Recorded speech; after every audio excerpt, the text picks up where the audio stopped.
Bonjour les amis, je vous propose ma réflexion et méditation du 27 janvier 2026, élaborée spécifiquement à partir des textes liturgiques du jour. Mardi 27 janvier 2026, première lecture de Samuel 6, 12b à 15, 17 à 19. David fait monter l'arche de Dieu à Jérusalem avec une joie débordante, dansant de toutes ses forces devant le Seigneur. Il bénit ensuite le peuple au nom du Seigneur. Le psaume 23, 24. Portes, levez vos frontons et levez vos portes éternelles, qu'il hante le roi de gloire. Évangile Marc 3, versets 31 à 35. On informe Jésus que sa mère et ses frères sont là. Il répond: qui est ma mère, qui sont mes frères? Quiconque fait la volonté de Dieu, celui-là est pour moi un frère, une sœur, une mère. J'ai intitulé mon partage « La joie du service et la famille de la volonté ».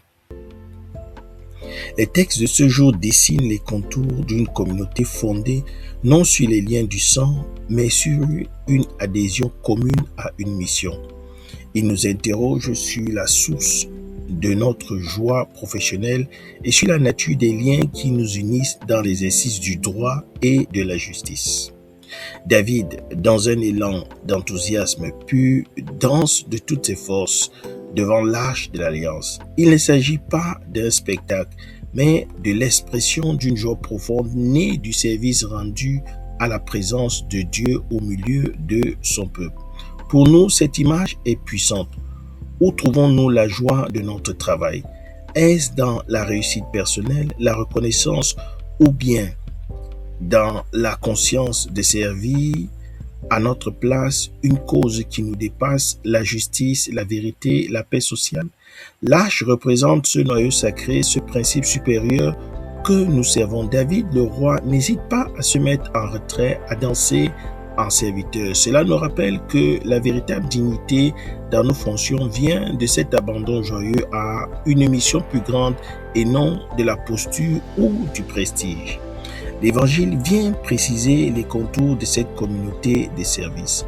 En redéfinissant sa famille comme quiconque fait la volonté de Dieu, Jésus crée un nouveau lien plus fort que les attaches naturelles, le lien de la vocation partagée. Dans nos milieux professionnels, cela trouve un écho frappant.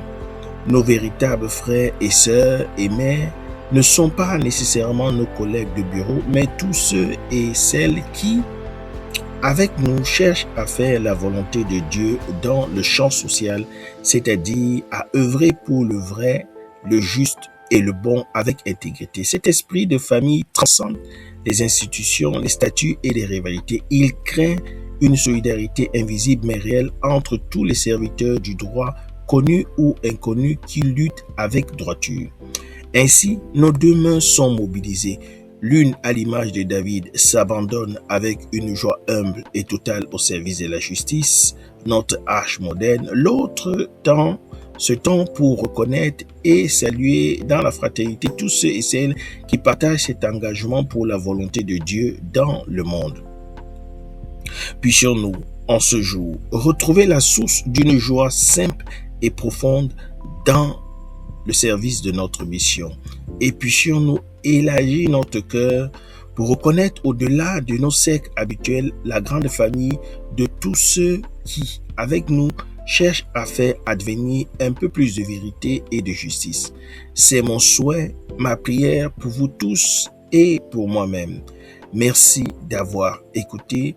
Bonne journée à tous et à tous. Je suis la terre du Christ. Soyez des terres fécondes du Christ dans vos différents milieux de vie professionnels, les hommes de loi et assimilés en particulier.